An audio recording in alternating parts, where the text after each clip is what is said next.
Welcome back, everyone, and thank you for joining us in this panel discussion, our last 1 hour. And I've been looking forward to meeting these experts and having a discussion with them on how to create an ideal virtual team that is high performing. Now, it's definitely something that we all look forward to, especially during this pandemic. And without further delay, let me introduce our 4 panelists for today. Now, we have already met 2 of them earlier this morning, and but I'm quickly going to just introduce them for those who have just joined us. So we have with us the thorn, shall I call her the thorn among the roses? All right, Lily Lau, who just spoke to us as our last speaker, is a trainer, facilitator, and consultant with 15 years of expertise in the areas of culture, diversity, generation gaps, and communication. And of course, also corporate culture transformation. So welcome, Lily. Thank you for joining us. And next we have Dr. Sanjeev, who was our first speaker this afternoon, who is a global HR leader with over 22 years of strategic corporate HR and CHRO expertise. And he's given us his time here to help us in this discussion, to help steer where we should go or move towards when it comes to dealing with virtual teams, which is a challenge to many of us because it is unprecedented. Not many of us have gone virtual or worked from home. And now that we are in a virtual environment and working from home, we need to know how to collaborate and be able to get things done. So he's here to also share his expertise. So welcome, Dr. Sanjeev. And we have my good friend, Mr. Khalid AlQuad, who is an international speaker, leadership and coaching speaker. And he's also an entrepreneur, a leadership expert, and he has been a business consultant for over 20 years. He has got extensive experience in PR, public speaking, events management, and motivational speeches. And he does many CSR initiatives, which we might get into if we have time at the end. He hails from Bahrain. Welcome, Khalid. Hi, David. Hi, and everyone. Lastly, we have Mohammad Nasrin, who is a learning and performance specialist who specializes in workforce performance skills and focuses on improving professional results at the workplace. He has also facilitated learning for executives as a project delivery lead and learning coach at Accenture, right? And he's been doing that for 7 years prior to what he does now. And we'll allow him later to share a bit more on those experiences. So our topic today is how to create an ideal virtual team that is high performing. Now, maybe Nadzrin, you'd like to help us out with to be our first speaker, because you come from a multinational corporation, a company like Accenture. How has Accenture helped prepare you for virtual even way before this COVID pandemic hit? And how do you help manage teams virtually? Thank you, Dave, for the question. And I believe my fellow panelists can also add on much more to that. I can share from the experience of one company. And for those who are not familiar, Accenture is a company with about 500,000 staff. That's 500,000. And I think since I left, they've grown even more. And what they've done is, I'll say it this way, right? 2020 was a pandemic year. It was a year of change for all of us. And when we had to work differently, they called it the new norm. Yes, it's a new norm for all of us. But if you look at multinational corporations, they've been doing it for a very long time already. Because of the size of the company, because of the distance a lot of their people work in. So 3 a.m. conference calls were pretty much normal. Being able to run your course online was pretty much normal. And we had a head start. Anybody in a multinational corporation typically probably has a head start on the rest of the world. Why? Because of the large size organization, they need to implement different ways of working. So what Accenture does is, number one, I like to go back to diversity and inclusion. Actually, we had this keynote topic before, right? They understand that everybody is in a different time zone, everybody works differently, everybody works in a different culture. So even though it's considered one company, but every subsidiary, or let's call it a subsidiary, in different countries, Accenture follows typically the local culture there. So if you go to Indonesia, Accenture Indonesia, they speak in Indonesia, they don't speak in English. So they run their business with each other with your local clients all in English. So the idea is that if you want people to be able to connect across the world, you need to put into place first values, not technology. It doesn't start with technology, it starts with values. And I'm sad to say, or proud to say, I've been brainwashed a little bit. I still remember the 6 core values from Accenture. They form an acronym called CORBIS. So the first one is client value creation. It starts with the C. Client value creation means that whatever you do, whatever drives you to perform in a project or in a task, you need to make sure that it's providing value to the client. And that's where you remove a lot of the activities that make no sense. So you have that, then you do whatever it needs to have meetings and collaborations with your team, irrespective of whether your team is in a different country or not. And if everybody holds to that same value, then nobody will complain that, oh, I can't get online. They'll send an email instead, right? So there's no excuses because everybody is aligned on creating client value. The second one is one global network. So one global network is if you cannot do something, then you reach out to someone who can help you. And within the organization, when I first joined, I was skeptical. They said to me that, if you need help, email someone, just look for their profile in the company database, look for someone with a similar profile as yours, email them and say, hey, I'm struggling with this, would you help me out? And I thought that's impossible. But I did email someone on my first day of work, struggling to learn about things as I was being onboarded. And I got a reply barely 3 hours later. He says, I'm sorry, I'm no longer in that role, but here's someone, let me introduce you to someone who can. So I wanted to share with people that the idea is not about the technology, it's still about the values. If the organization has the value of working together, right? When they transition to virtual, those values still get practiced as well. So the size of the company, 500,000 people. It's almost impossible to tell everybody at the same time, okay, this is how we must do things. If you don't have an anchor, and within the company, the anchor were those 6 core values. I don't know whether it makes sense or not, but if everybody lives the core values, then it's easier to transition. So let's talk about core values a little bit before I finish up. The reason why Accenture can transition very, very easily to that is because Accenture is very pro-change. They're used to change. They change so much that every 3 weeks, I need to go back into the website, the intranet, to see what my job title is. It keeps changing every 6 months. They change my job title every 6 months, and the last before I left, I was called PMS, Project Management Specialist, which was probably not the one I wanted to put on my resume. Okay, so to make a long answer short, if you want your company to transition online and create a virtual team from what used to be a physical team, go back to your core values.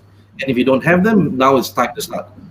All right. In terms of practicality, we can answer this question a little bit later, but that's where it starts. It starts from your ability to pull together before the pandemic started, and you use that as an anchor to when you want to transition online. So that means no excuses. If it has to be Zoom or WebEx or MS Teams or whatever, you still feel the humanity with each other when you're working online. And that's the first part of my answer, Davidson. And I want to hear from everyone else as well. So this has certainly opened the door, I believe, to room for discussion. That leads to so many different other areas. You mentioned technology even earlier. You mentioned core values, and we are, I believe, starting with core values in this case. Perhaps Dr. Sanjeev, you'd like to just add on to that a little bit.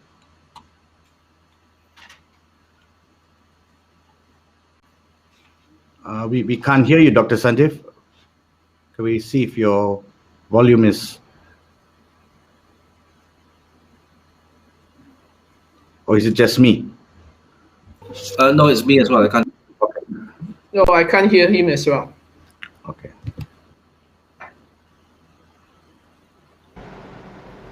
All right. While we are waiting for Dr. Sanjeev, perhaps Khalid, you would like to add on to that, and then we'll go to Dr. Sanjeev after that. The one thing, thank you, David, and thanks to my good friend Mohammed for his insight. If I want to add anything, the one very important thing that is in need, especially at this time, it comes to transparency. Because see, the missing link, especially that you are in a very unique situation. This is a global situation that we are facing nowadays in business.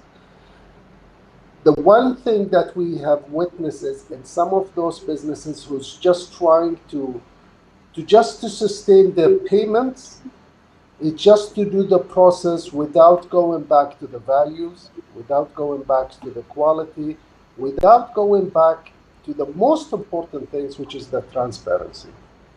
Corporate governance is now in need more than any other time. And the process, in the implementations, and into the missing link that we have been talking about years and years, measuring the impact of your services. You know, if I want to add very valuable point at this stage, measuring the impact in the businesses, and especially during this pandemic, is one of the key things which can give you a direction to where you are going exactly. Now, this is a unique situation. Do we have to wait for another unique global situation for us to be upgraded to the next wave? We have to get ready from now. Technology was in our hand long back. We just did not use it right. We did not make it in the use that we are doing right now. If we want to know where we are going, we have to be in the future before the future comes into our future, to our doorsteps. That's how I see it. You know, the world, as I said it yesterday to some of my colleagues, the world is moving so fast. Human being expectation is moving fast with it, but the future is moving faster. Are we coping with the change that can make us in the right step of the future? That whole thing is not a scenario that you can answer through strategy. That's the scenario that's the answer that you can find through synergy. Now today I can listen to Dr. Sanjeev and take from him what I need for my organization. And I can listen to David and see where he can add value to my organization. Today, the growth and the sustainable of the growth is based in synergy. There is no one-man show which can sustain a business anymore. There is no one single system that can help a system anymore. There is no one single thinking that can say, I can do everything. So, if we want to see the future, we have to be in the future before it comes to us. That's how I see it. Thank you, Khalid. So it seems that what you're saying is also there's no one size fits all, is what I'm hearing. Perhaps Dr. Sanjeev, if you would like to add on to that. Oh, we still can't hear you.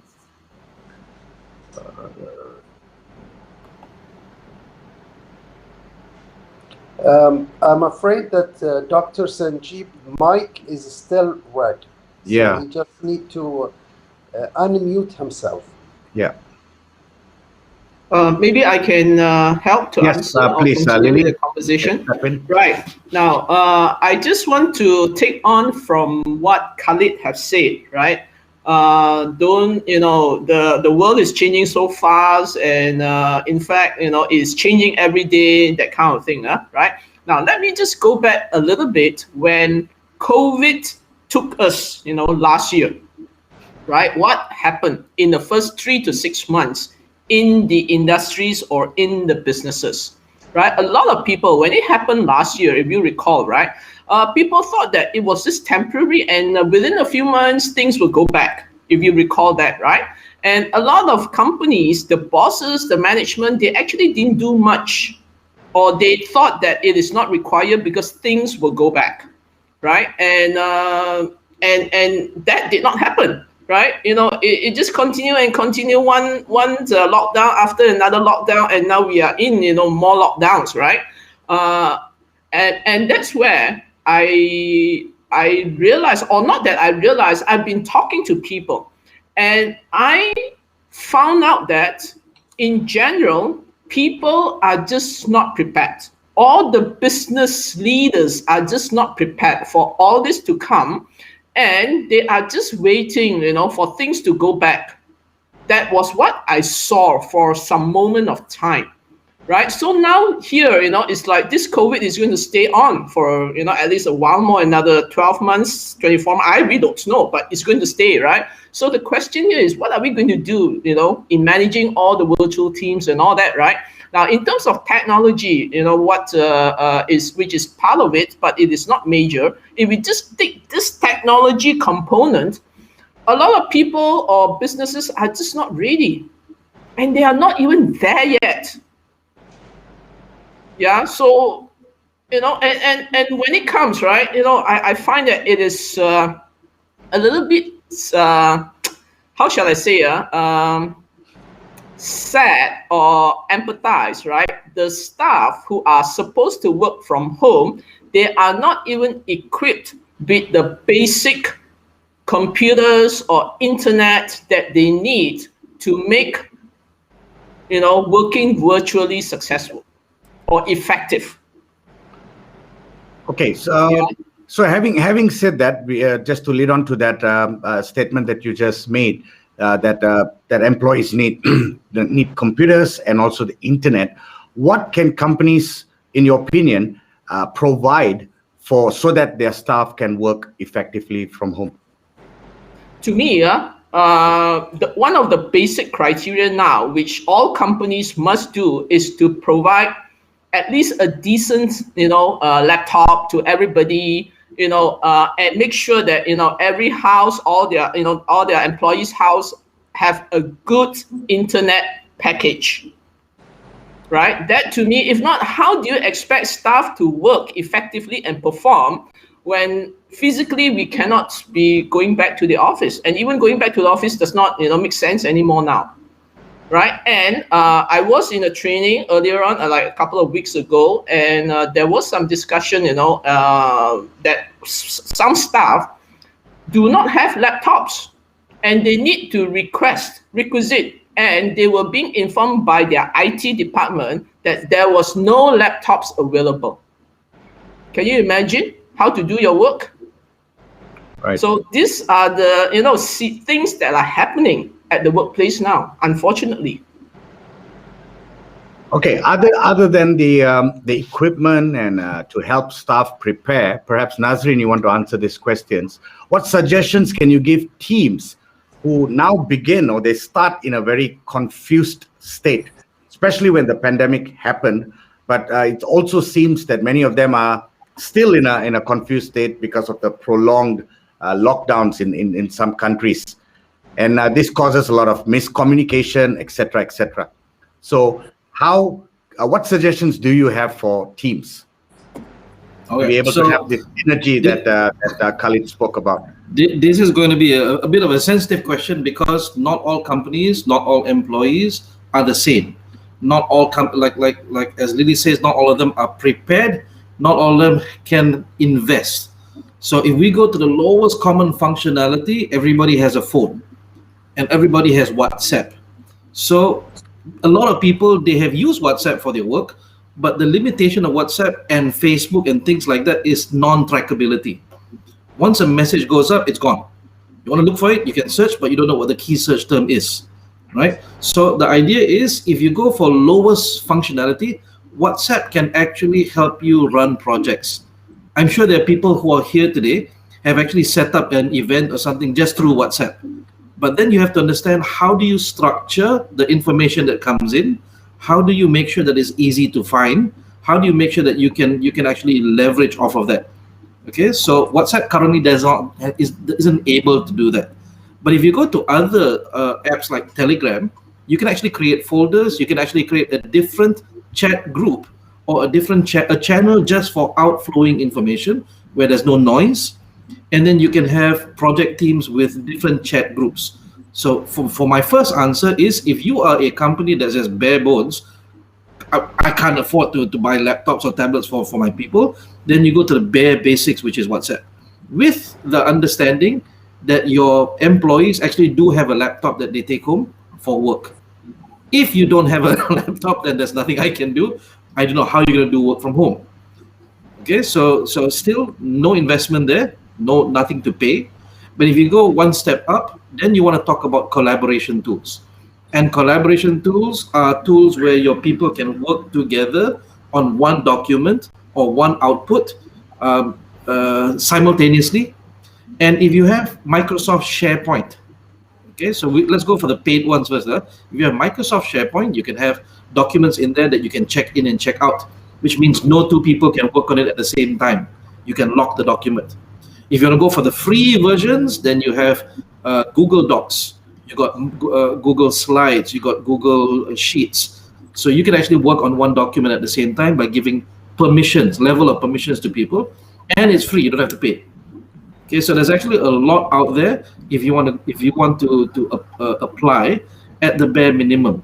The further end of the spectrum, of course, Zoom meeting calls, synchronous calls and things like that. But if all you need is bare minimum, then don't overuse. So the apps are okay, but some people have heard me say this: a fool with a tool is still a fool.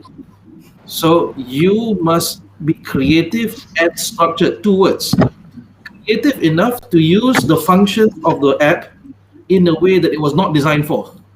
WhatsApp and Telegram was not designed for work.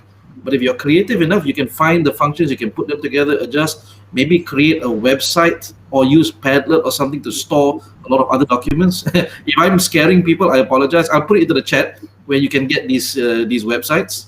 So number 1, creative. Number 2, structured. The amount of information that goes through there must communicate at just the right level of detail. Not too much, not too little, and always chunked down into small pieces. Do not send one WhatsApp message in one paragraph, right? And force people to read through it. You finish one sentence or you finish one unit of information, press enter, and that creates one box in WhatsApp. Then do the next one, then do the next one, next one, next one. Don't force people to read one whole paragraph, which I've seen people do on social media or Facebook as well. Imagine reading an article with no paragraphing. Right, so you make it difficult for people to read. So structure of the information and then creativity of how you use the app. That's how I start. All right, thanks, Nadzrin. So now that we have tackled the question of what employees need to work from home in terms of computers, laptops, internet, and now Nadzrin has just added on the relevant tools or making do with the tools that you have in a more creative way. Perhaps I just want to revisit what Khalid mentioned earlier on transparency. So we're going back to the roots now, to the bare minimum, before they even start using all of these. I think it starts with the mindset, because now I'm working at home. What do I do? How long do I work? So coming back to transparency, Khalid, perhaps you can share with us what is your strategy or the direction that you are using, and maybe even the challenges that you are trying to overcome in your business with your employees during this pandemic. Thank you, David. Before I answer your question, I would like to talk about a small topic, which is going to be the intro for my answer. We waited a long time to understand that human being development in the corporate and in the government sector is the most important thing. If we have developed the human being, the human resources in our companies or private sectors, we were going to make them ready for this day. Lily have said it right. If we reach to a level that people understand how those materials that was addressed by Mohammad can be utilized by people, even the request for machinery will be less. because the technology part was taught beforehand. The second challenge that comes to people when they are in pandemic, which we are facing it for the first time, in my personal opinion, as a global pandemic, is budget. Did we have this budget allocated beforehand? Do we have the resources that if something globally happened and make us or force us to stop our business for a couple of months, will we be able to sustain? Are we utilizing the right channel to minimize the damage? Do we have a leader shift? And I will emphasize on this particular word, which we started it in a very beautiful conference back in 2010, and we did it for 4 or 5 times. Do we have the leadership strategy to overcome the challenges, which is unexpected challenges? Now, if we have the answer for those 2 things, then yes, transparency will be a beautiful implementation to overcome those challenges. Because we will be true to ourselves first. The biggest challenge also it's happening with individuals, which affect the corporate, is that we are not honest with ourselves. We always think that we can do it. We can do it if we have a collective thinking of the exec, because not important what I think that is the right way is the right way. Because I see it from my only channel. I see it from my only corner. Maybe the environment surrounding me will not accept the way that I change things. If you ask me, David, how I overcome this challenge, I am just like any ordinary organization in all this planet Earth. I'm not a special organization. What I did is I looked into different opportunity which is in link with the current need. What is the current need now? I looked at it. Is my services can implement those needs? Accommodate those needs? Can I get an outcome which is a profitable outcome from this needs? And that's how we did it. We looked into the gap in the corporate, in the community, in the individuals, and in the government sectors. From there, we went and we looked into ourselves. We've been very transparent. Is this something we can do? Because we don't want to say to people that we can do something and then we fail, because that's the worst thing. Do not bring your image in a bad way to the community, especially when the need is for a good image. So we did succeed in this. We did not reach to 100% because that's a bit impossible in the environment surrounding us as a pandemic, but we did maintain. The most important thing was not to find the need and do the implementation. The most important things that was very well known to everyone work with us in the company is, can we sustain it? And to sustain it, let's measure the impact. Do you know why I'm wearing DC t-shirts today? When I met you back in Bali, I came and my need was to get to know how we can measure the impact in a professional way. And that's the succeeded thing that helped us to overcome a lot of challenges that we were facing and help us to also help other organizations. So to conclude, we need to look into the resources which have the answers for us to implement and help others. In my case, I found it in DC. Back to you, David. Thank you. Thanks, Khalid. I see a lot of layers in what you have mentioned and a lot of insights there. One thing that I think is also very eye-opening in what you've also just mentioned is knowing that these times are so unprecedented that, it was almost impossible for a lot of organizations to kind of plan and have budgets for working from home and having all this plans in place, like what will happen if we have a pandemic of this magnitude. and which is why it kind of caught a lot of us off guard.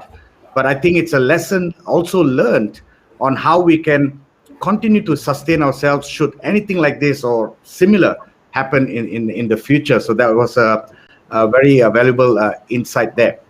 I just want to check if Dr. Sanjeev is back with us in terms of, yeah, he's here. However, am I audible? Perfect. We can hear you now. Oh my God. Say a few words because we haven't heard from you, Doctor. No, thanks to the technology, I think this is how you are virtually out of the entire discussion. So before the session started, everything was fine. The moment we entered, I think by design, I've been asked to keep mum because as I love my voice, I continue to speak. Yeah. Okay. Coming to the point, I think very nicely articulated by Nadzrin and then Khalid and Lily. What has changed in the current pandemic situation is that by force and by design, we have moved into a virtual work environment. While IT sector has been what you call managing virtual thing for ages now, COVID, no COVID. The point here is that how we are looking at the fundamentals of again the way we are binding the people and binding the larger team in a multinational kind of environment. And I think that's where the, I will say the fundamental comes in. That before COVID, what kind of, what you call work environment we have created, which again, as I said, inspire trust among people. Okay, and I put it in a very, very simple way. That is what I believe in is how much we are propagating love. And love has an acronym here, living our values every day. Okay, so how much we are propagating love in the organization, how much we are role modeling the behavior associated with this called love. I think Nadzrin talked about core values of Accenture, right? While everything is semantics in terms of, okay, work from home policy, this benefit, that benefit, this, what you call, everything is tool. Everything is, I will say these are tools and techniques. These are semantics. What is critical for the leader or the senior management of any organization or any enterprise or even nation for that matter, it is, as I said, role modeling the right behavior which inspire passion, which inspire commitment, and which further inspire trust in terms of people walking the talk.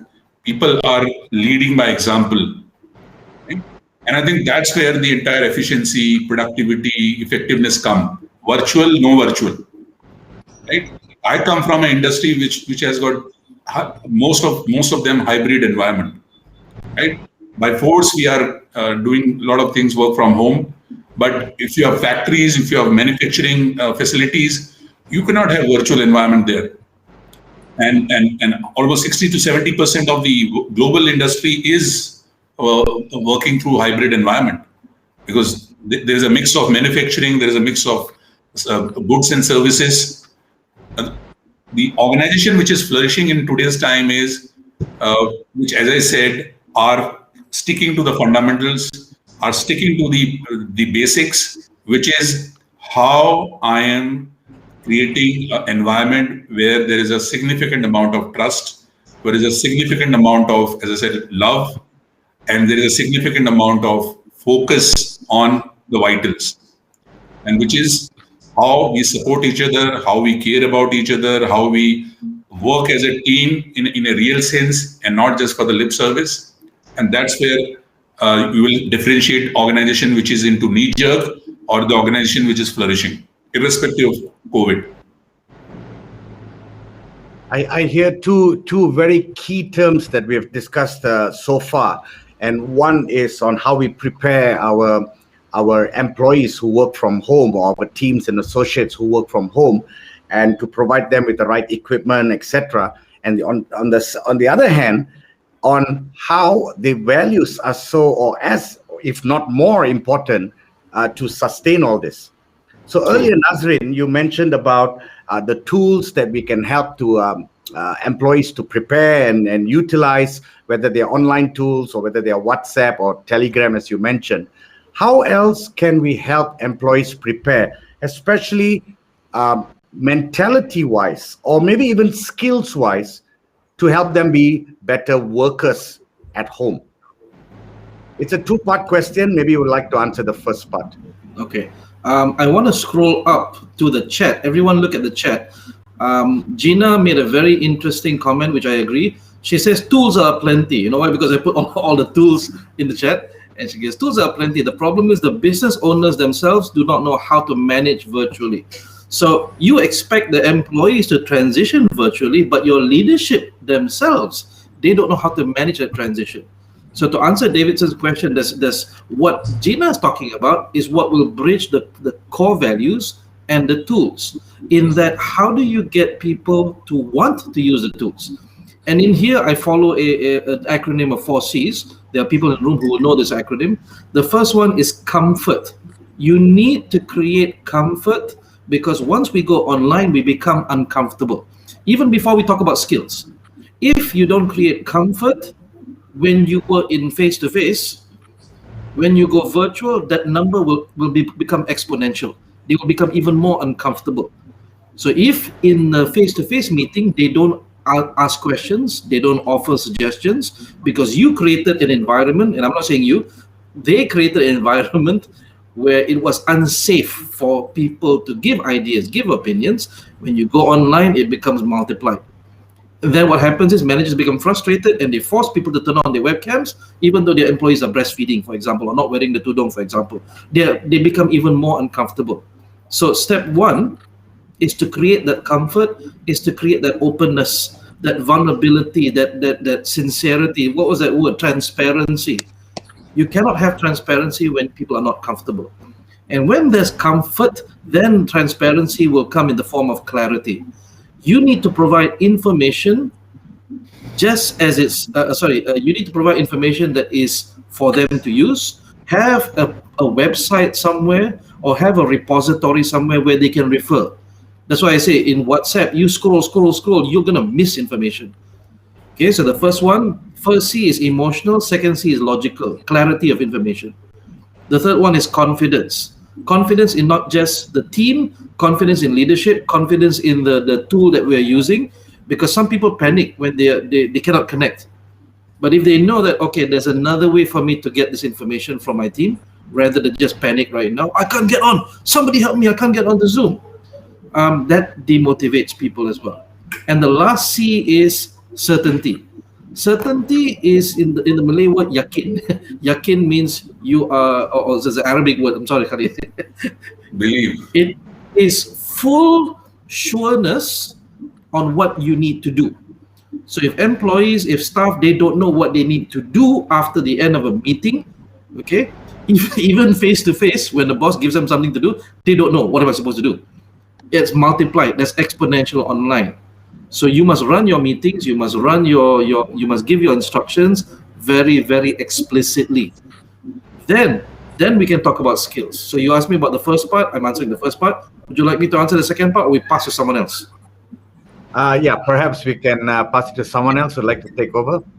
Can I nominate Lily? Yes, Oh. please. Okay, thank you, Nadzrin. Actually, I wanted to speak now. I was going to pick you anyway, Lily. Okay. Now I think there's a good flow, right, from what Khalid has said, and then Dr. Sanjeev has said, and then Nasrin, and I'll continue with that. And what I want to add on, right, whether we are doing our jobs or businesses virtually or offline, whatever you call it, right, the question here is there must be trust between the management and the staff. Right, and a lot of the times, right, this virtual environment that we are in now, I noticed the bosses somehow, right, they lack trust on their team members, and Now, these are real testimonies that I gathered, right? Because I'm someone who likes to talk to people and all that, right? And I do go and find out what's happening, what are people doing? And I have someone who told me, now that was like 6 months ago. Now, she told me she was even busier than her normal times. Then I asked why. She said the boss just call her, very early in the morning throughout the whole day and up to late in the evening and just keep giving and giving and giving work. And she find a lot of those work are not necessary. But the boss instructed, she has no choice. And to conclude that whole conversation, it was because there was lack of trust. This is something, right? Because I'm a generations person. I'm a person who study a lot about generation. I just want to bring the picture of a baby boomer who is not used to all this virtual and technology. And when COVID hit us, right, and we have to work from home, they cannot accept mentally, right? Their mindset is not prepared, and this is the issues. The leaders are struggling. Right, in the text chat we have tools and all that. Yes, tools are meant to be used and all that. And I also agree, a lot of these bosses are not tech savvy and they don't know how to use, and they also have trust issues with the staff. So that ended up, right, they create a lot of unnecessary work for the staff, and people just become disengaged. Not everybody, but it happens to, I believe, a big number of the companies. Thank you. Thank you, Lily. Can I add on to that a little bit? Very quickly. So if you are an employee and your manager is doing it to you, believe as well that their manager is doing it to them as well. So everybody in the organization is equally as lost. That is what we call culture, right? Yes. That I take a further step called agriculture. We agree to say yes to everything. That's called agriculture. That's where it's also called cascading inconvenience. Yeah. True. Okay, we have a question from the audience, and I think it's time we take this question. Gina Pan is asked, what kind of considerations do companies need to make to cater for the other stresses of working from home? I guess working from home comes with other stresses that's probably also unprecedented, that we're only now beginning to realize. And things to do with their kids being in online classes, home-related responsibilities of being a father or a mother, and, things like that, household chores, and etc. Perhaps, Khalid, you'd like to help us out here on what considerations companies can take to help with these stresses. Thank you, David. I really like the question, because when people is at work, their biggest challenge is to pass the message. If you want to pass your task to your colleagues to do them, sometimes you think as an individual that you have explained it very well. And they don't come back to you to ask you, maybe they're afraid from you. Or they will not going to do the right thing considering that they understood what you have told them. The biggest challenge when it comes to communicate, to work, it's communication. And that's what will lead to what Lily was talking about earlier. So communication is the biggest challenge. Now, if people is at home, they're not next to you. If we don't understand the art of communicating with people in a way that they understand you in front of you or not in front of you, virtually or not virtually, telecommunications or any methods, you won't get the job done. Tools is everywhere. You can go into the internet and ask for millions of tools to communicate with people in terms of Zooms, WhatsApp, emails, Katra, and all those, MailChimp and all this. These are all tools. But the way you communicate is what will make the job done. If I ask Lily now, where does she likes to have her coffee? She might answer me, Starbucks or Costa. But she answered me correctly but my brain want to listen to, does she likes to have her coffee at home or outside home? Although she have answered me correctly, I judged her that she did not answer me right. This is what's happening. We have to communicate with people in a way that can easily give us the outcome we're looking for. So to answer in 2 sentences the question that we have, reduce the stress on people by telling them exactly what you want, so they won't get stressed. Let them work by enjoying what they do. Don't let them work and they're afraid, because your communication do those all build-ups. People won't feel comfortable. People won't feel okay. People will work because they are afraid or stressed, but communicate, communicate, communicate. Thank you, Khalid. Maybe Nadzrin, you want to add to that now, because you do a lot of virtual work and working with virtual teams. Is there any other stresses that or tips that you can give us to help us with these stresses that employees have working from home? I believe you work from home as well. I've been online sessions with you. You have kids, and how do you manage all that? Okay, so I'm going to black hat a little bit here. Yeah. Originally, work from home was a choice. It was not forced onto you. So when employees choose to work from home, depending on the policy of the company, they would have to give up certain things, or they would not have access to certain things. And it was a mutual agreement. So when you work from home, the company says, okay, you have to over-communicate a little bit because we don't know what's happening and things like that. So there'll be milestones, there'll be catch-ups, there'll be things like that. But in the pandemic, work from home is imposed. It was not the employee's fault. So in the first situation, if I black hat a little bit, I'll say the company does have no responsibilities at all whatsoever. You have to take care of your kids. You have to manage what happens in the background. That's you, because you chose to work from home. So in the pandemic, if we flip it, it's not the company's responsibility either, because they were forced by the government to force people to work from home, right? So if we take, let's just say a company decides, okay, we are a company that understands people. So there are things that we have to unlearn as an organization. Number one, if you look at assumptions of professionalism, in Malaysia, we inherited our definition of professionalism from the British. What does it look like? It looks like a suit and tie, right? Nice hair, comb, shiny shoes. We inherited the visual, trappings. This, you don't look professional, or you don't act professional. But that doesn't take into account the different personalities, the different brain colors, the different ways we grew up and things like that. In Malaysia, if you were to see, okay, I'll do a survey amongst you guys, right, the Malaysians, right?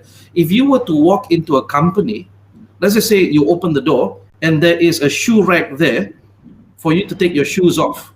What would your first impression be of who owns this company? Can anybody tell me in the chat? What would be your first impression of who owns this company? Let's do some stereotyping. It'll be fun. Who has got the surak? Okay, I can tell you for a fact from my observation that if you find a Malay who resigns from a big organization and opens up their own company, 7 times out of 10, you'll have to leave your shoes outside. Why? Because when they start out their own company, they create the culture of their organization. Right? What if you come to a company, you open the door and there's kids running around? What would your first impression, what would your first thought be? Who owns this company? Yeah. Tell me in the chat. So you open the door to the office and then there's kids running around. Who do you think owns the company? A mom. Woman. So what? She decides what is professional in that organization.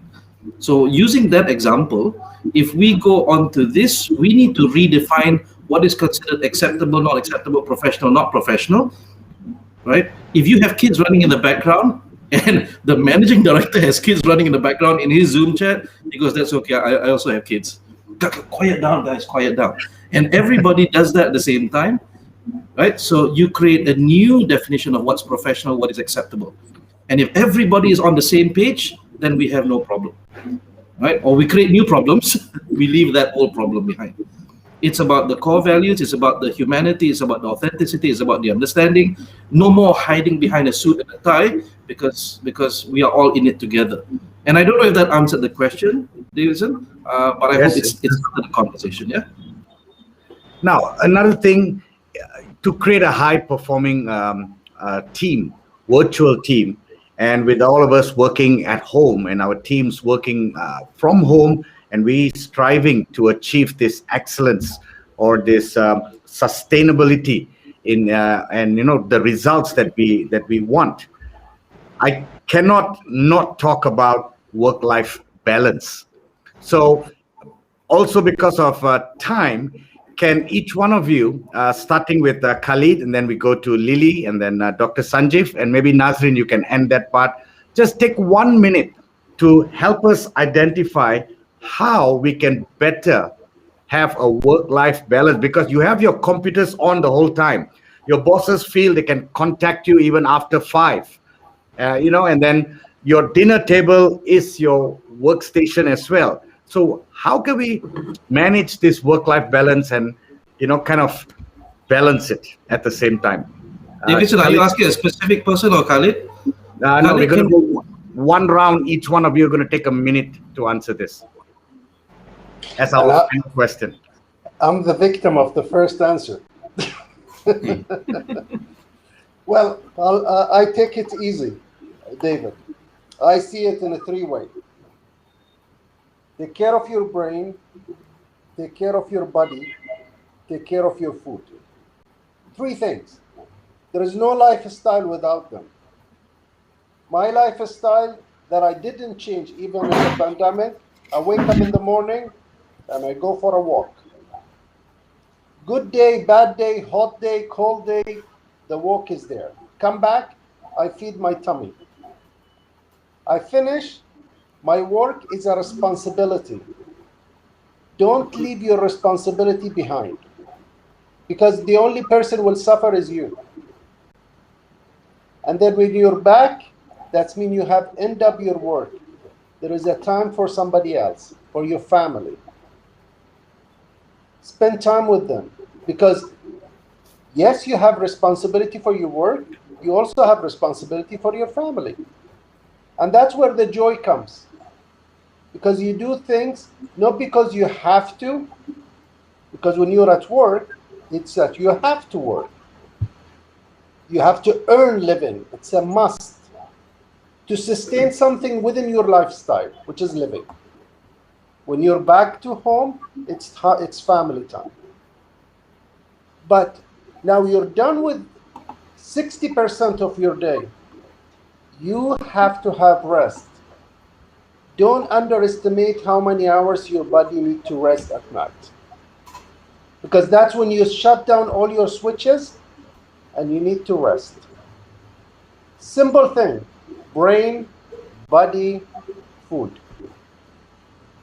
Beside those 3, you can do the other thing, your spiritual things, your beliefs, your reading, your time, your own time. You call it my time. All those things can come, but you can't do all those things if you don't have food, if you don't have good physical, if your brain is not functioning right with information that you can talk and answer questions, just similar to this question you asked. Thank you, David. Thank you. Lily, would you like to add your perspective to this work-life balance? Okay, thank you, Davidson. Right, now, my definition, right, although people like to use this word work-life balance, moving forward, right, it is not about balance, it is about integration. So I'd rather re-term it as work-life integration, because that is what working from home is all about. Hello? Yeah, go ahead. Yeah, so because this is what we are now, right? Because I can't. Yeah. I can't see. Hello, Nadzrin? Nadzrin? Your voice is very clear, Lily. So I think it's Nadzrin. Okay, good. So in my terminology now, right, I use the word work-life integration, and that's what working from home is all about now, right? Work and personal life is all integrated into one, and it's about us managing it, right? We may be, attending this virtual meeting now, but somewhere at the back, the children is shouting and the dinner is on, blah, blah, blah, right? And the management and the companies, right, will have to accept, because they are also having the same thing. They're experiencing the same thing. And, the fact that, a lot of the people, they find that it is so, they feel shy to show their background and all that. I think now it's like, you just have to open it up, right? Although in the virtual, you can blur your background and all that.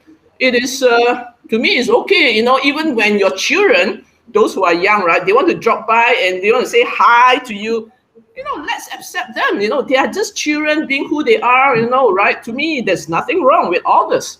Yeah. So that would be, what I think is we cannot draw the line anymore. Unless, we go back to the work place. Otherwise, this is going to continue. It's work-life integration. Yeah. Thank you for that. I learned something new. It's interesting that you used the word integration instead of balance. Yeah. Dr. Sanjeev, would you like to give us your opinion on balance? Yeah, so I will give a very practitioner view on this. And I have seen in the last 1.5 years, I think, especially in a hybrid environment, it is very important to, start shifting from whatever work-life balance and imbalance, which we are talking about, which is more of an imbalance now, moving towards work and life synergy, I call it. Work and, not work life. It is work and life. Because 8 hours is your work and rest 16 hours is your, you can say, non-work related occupation. So I think the idea is that how we build that kind of empathy, that now if we are having a meeting with somebody, there would be what you call scenario where the kid is shouting behind or somebody is running behind the what you call chair where you're sitting. I think this entire adaptation of building that empathy with the team members is becoming critical. And I think that's where the challenge and opportunities both lies. And I think the way we will reduce the stress, which is again is one of the occupational hazard of this entire virtual environment, is that we are having a fatigue of what we call excess use of all these Zooms and all kind of technology which we are using. I think as an HR guy and as a practitioner, I think there has to be a no Zoom day and a no what you call laptop day in a week, wherein you are only having a call over a phone, or you can have a meeting over any other medium than the laptop or a Zoom. I think that also reduces your stress level significantly. And I think we've been practicing. So in my previous organization, current organization, we've been practicing that how we reduce the usage of this, what you call occupational hazard, which has come out of because of this virtual environment, which has been enforced because of the situation. And then start accepting people as they are. You will find people in a t-shirt, in a meeting coming, you have to accept that. You cannot say that, no, you need to be in a formal. That's not home is, right? And final point is that the best way to reduce stress, and I've applied on myself, is how I pursue my time on my hobbies and passion, which I have kind of missed during the commutation time to the office or the factory or wherever I'm working. I think the travel time has reduced. You're not traveling to your work, right? Now those time, how I'm utilizing in pursuing my hobbies, in pursuing my passion, I think that's where I feel more fulfilled. I feel more complete. I feel I'm giving more time to myself. And as I'm feeling happy, I'm giving happiness back to my family members, back to my team members. Because if you're not happy, you cannot fake it. As simple as that. And I think let's not fake it. So I think that's my message to everybody. Let's come out of this entire what you call utopia of what you call just by following work hours of 8 hours or 9 hours, we will be highly productive. Not necessarily. I think that myth has been busted long back. All right. Thank you, Dr. Sanjeev, for giving us that perspective from the point of view of a HR practitioner. And perhaps, Nadzrin, you can help us to wrap up this whole discussion due to our time, so that I can do a close by giving us your final words. What was the question that you asked? Because I got disconnected a little bit. So what was the question that they are answering? So you it was the question and answer. We were talking about the importance of work-life integration, as Lily has helped us identify.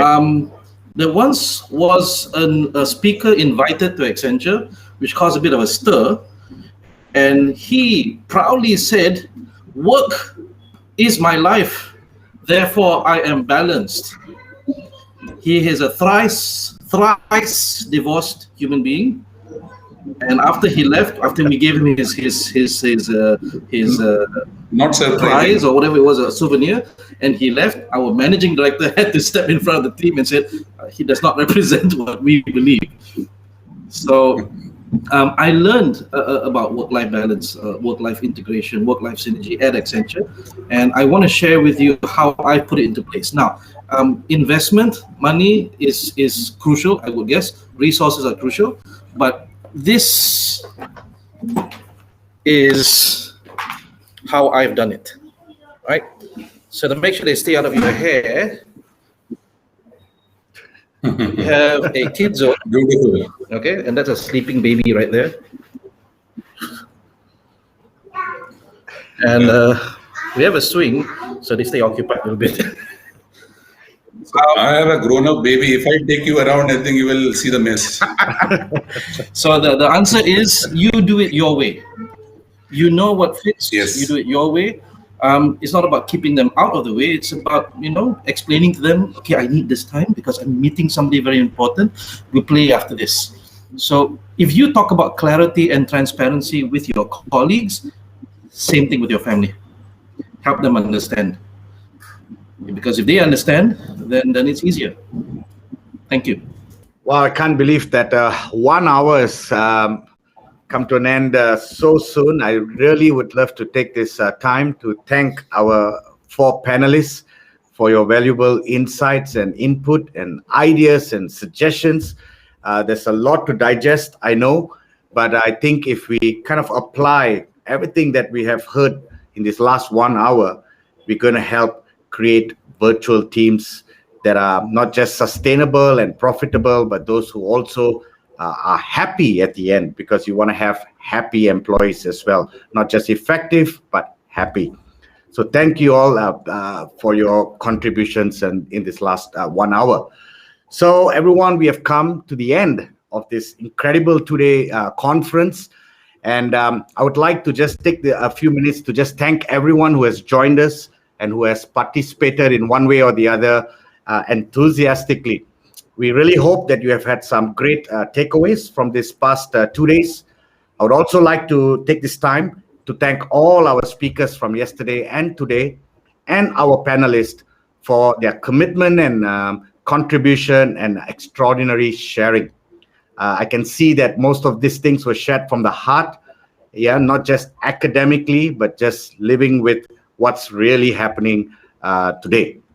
And we have learned so much from all of you. And not forgetting our wisdom facilitators. You have been an awesome lot, and we thank you wholeheartedly. Let me also take this time to mention all those people who have worked behind the scenes, people like Wirma, Afik, Agus, and our MCs, Luca and Fatima, and everyone who has contributed to this conference in one way or the other. And let's not forget yourself as well, David. Yes, MC Davis. You're awesome. Thank you, Doctor. You've been awesome.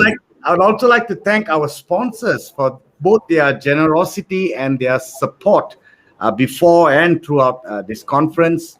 And cliche, last but not least, I would like to thank Arthur and Lily for their patronage in making this event happen, this annual Reboot conference happen. So thank you all so much. Phenomenally. So with that, everyone, I would like to thank you all, wish you all well, and stay safe, and God bless you, and I will see you all in the next conference. Thank you all so much. Thank you. Thank you. Thank you. Thank David. you. Thank you, Khalid. everybody. Thank you. Thank you, Nadzrin. Thank you, Lily. All the Thank you, best. Stay safe. everybody.